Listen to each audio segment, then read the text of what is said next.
Amados, nós vamos continuar a usar os slides e hoje nós vamos para um detalhe muito importante no nosso estudo introdutório ao Apocalipse. Sabendo o seguinte, sabendo que os 3 primeiros estudos já estão na internet, já estão à sua disposição os 3 primeiros estudos, tá bom? Estão à sua disposição, estão na internet, colocados à sua disposição. Aqueles que não puderam estar nas 3 primeiras aulas introdutórias ao Apocalipse, creiam, já está lá, já está tudo certinho, bem dirigido, e hoje nós vamos à 4ª aula introdutória. Na quarta-feira passada, nós vimos a questão dos 2 tronos. Nós vimos Apocalipse 4 e Apocalipse 5. E que estudo maravilhoso, né? A questão dos 2 tronos. Agora sim, nós começamos a parte que mais chama a atenção dos irmãos, que é literalmente os acontecimentos perto da grande tribulação e na própria grande tribulação. Deixa eu chamar a atenção dos irmãos para o seguinte, olha que interessante. Amados irmãos, chegou o momento de começar a grande tribulação. Chegou o momento de começar a grande tribulação. Quando você entende que a grande tribulação é um momento, isso, amado Elias, quando você entende que a grande tribulação é um momento muito especial da palavra de Deus, você tem a grande tribulação como aquele momento específico em que Deus vai tratar com Israel. Com Israel. E não se preocupe que nos estudos de fevereiro, nós teremos a alegria de ver que a igreja com certeza subiu e antes da grande tribulação.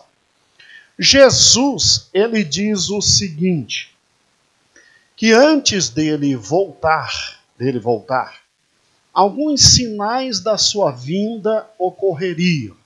E aí nós já estudamos há uns 2 semestres atrás alguns sinais da vinda de Cristo. Cristo falou em guerra, rumores de guerra. Cristo falou em fome, terremotos. Cristo falou em desastres terríveis quanto à natureza e quanto a fatos sociais, convulsões sociais. Mas ele disse, isso é só o início das dores. Na grande tribulação é que você tem isso de uma forma muito mais avolumada, e aí você tem as dores, as grandes dores.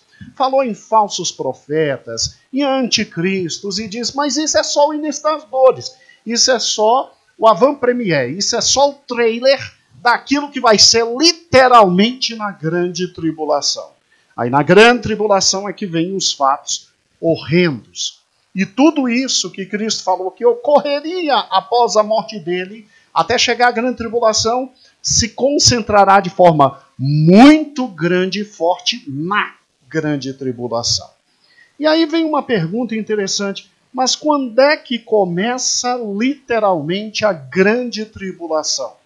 Já que a gente está passando por fomes, guerras, terremotos, maremotos, a gente está tendo problemas muito sérios com o governo, em tudo que é canto se levantando falsos cristos, quando é que literalmente começa a grande tribulação? Bem, Jesus nos deu 2 sinais fundamentais para a grande tribulação.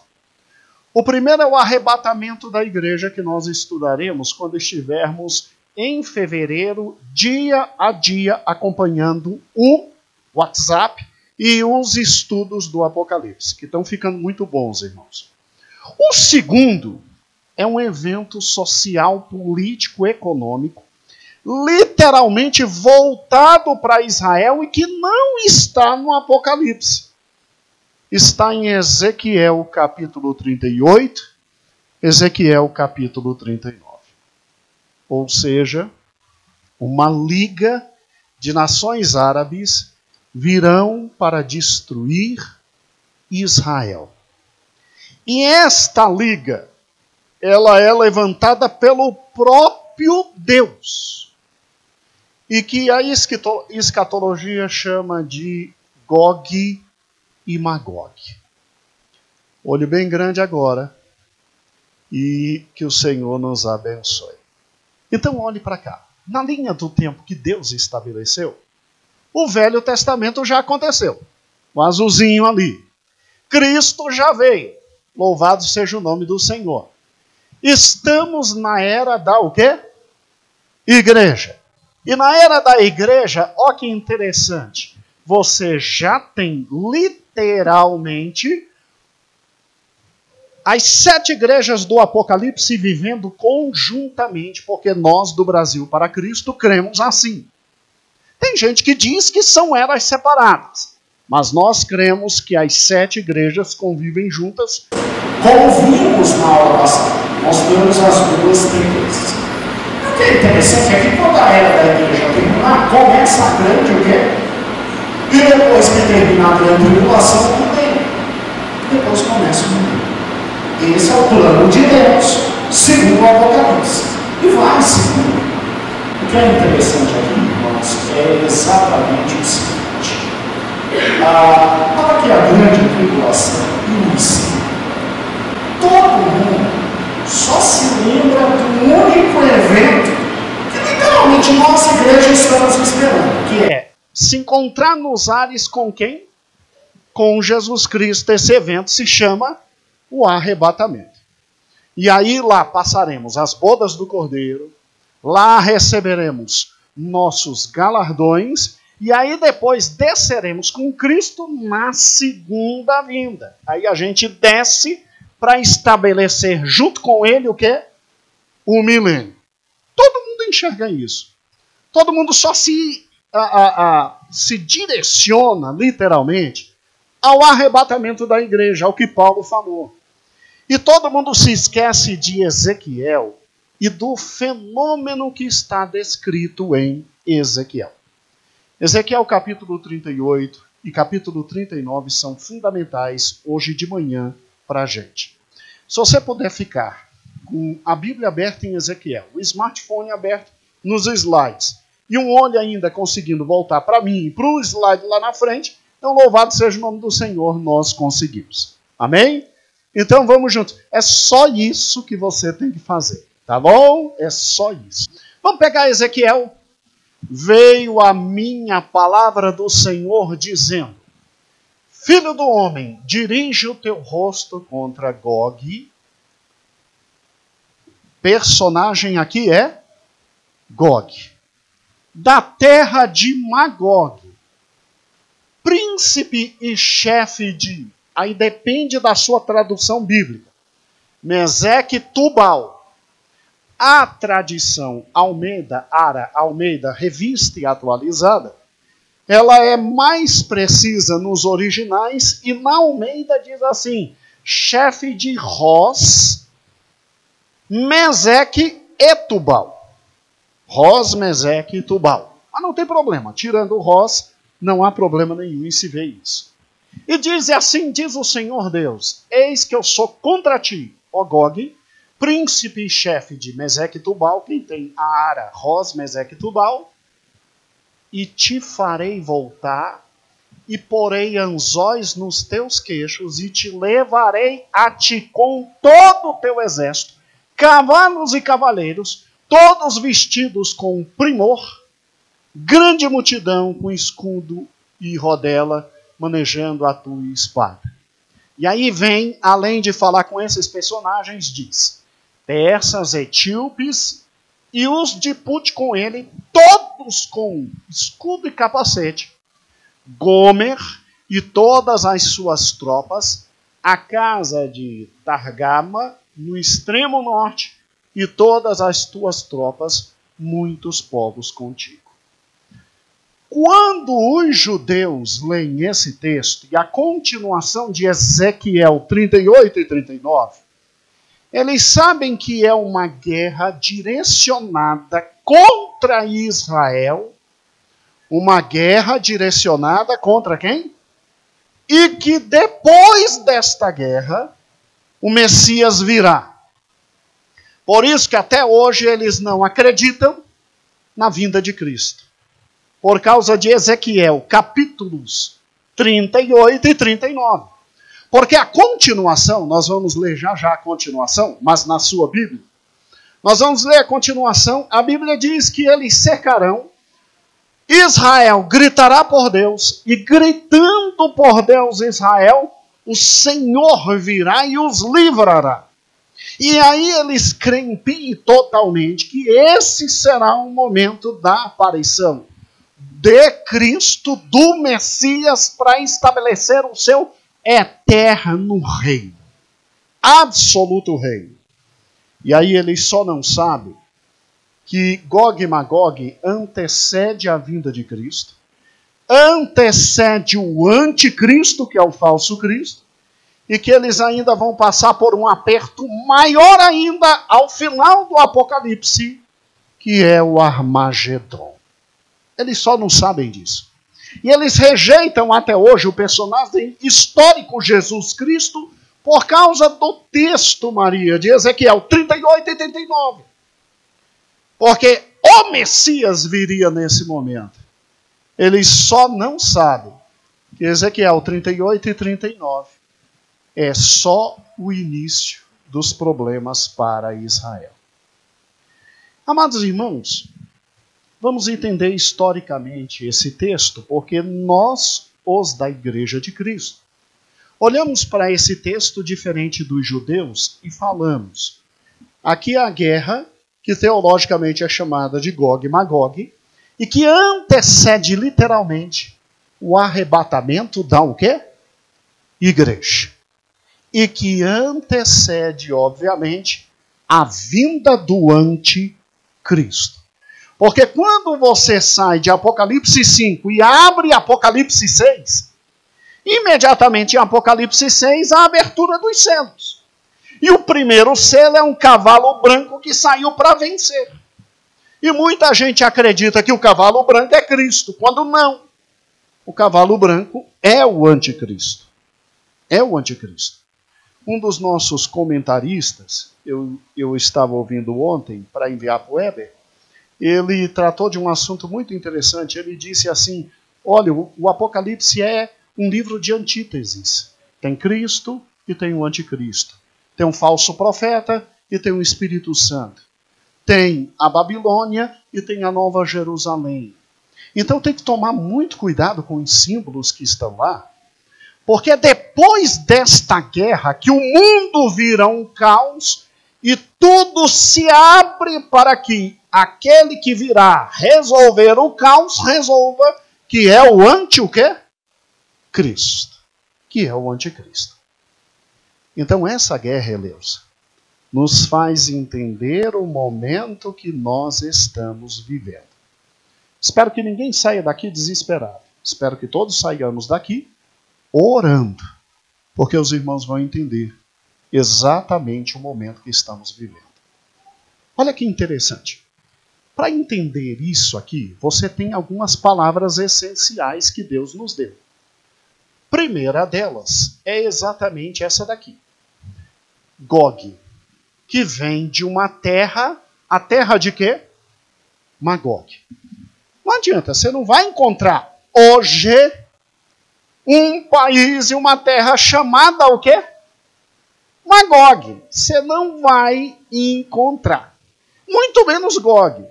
Porque as cidades, os países, os estados, as regiões mudam de nome. Hoje, o que nós chamamos de Istambul, que é a capital da Turquia, foi chamado no Império Romano de Constantinopla. Compreendeu? Os nomes mudam. Os nomes mudam. Mas você tem algumas diretrizes interessantes sobre essa guerra. que é exatamente esse nome, Gog, Magog.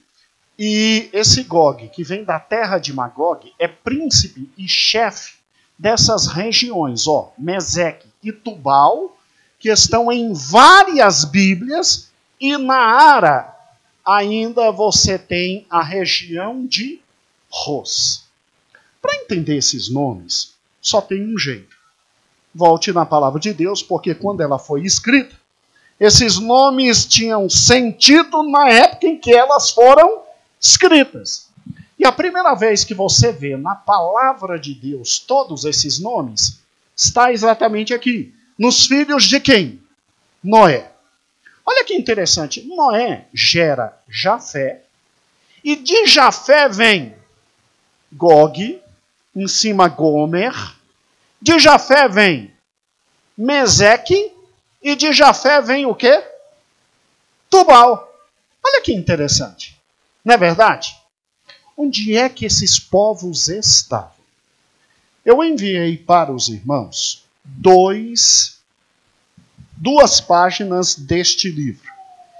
Este livro é considerado manual de escatologia do ING, Pentecoste. Não é à toa que ele é pentecostal, né? O próprio nome já denuncia. Isso aqui é um pós-doutor em filosofia, ele é PhD, MHD, DHD, DD. Ele tem praticamente quase todos os títulos que um maluco da academia pode ter. E eu tirei duas páginas que eu quero ler com você agora. Então pegue teu smartphone, as páginas estão aí, e eu sei que fica fácil para eu ler e fica um pouco difícil para você ler, mas se você for dando zoom, você consegue ler. Escute, por gentileza, o que este homem fala, em razão de ter pego em livros anteriores, quem era Gog e Magog. Primeira página 334 aí, e diz: o príncipe de Ros, que está na Ara, né? Na revista Almeida Autorizada, é chamado Gog em Ezequiel 38:3. Deve-se entender que Gog é o nome dado ao líder dessa confederação e que a sua terra Magog vem de 3 partes, Ros, Meseque e Tubal. Aí olha que interessante, Com base em Gênesis 10:2, sabemos que Magog foi o segundo filho de Jafé. Gomer, Tubal, Meseque também foram filhos de Jafé. Togarma foi neto de Jafé, o terceiro filho de Gomer. Está tudo em Gênesis 10. A terra de Magog localizava-se no que chamamos hoje Caucásio, ou seja, as estepes adjacentes. Os 3, Ros, Meseque e Tubal, foram chamados de citas pelos antigos. E vagavam nômades nas terras ao redor do norte do Mar Negro e do Mar Cáspio. Onde é que fica isso? Só pode ser na Rússia. E eram conhecidos como os bárbaros mais selvagens. Cuidadosa pesquisa demonstrou que, de fato, Ros é a Rússia. Príncipe de Ros significa príncipe do Império Russo.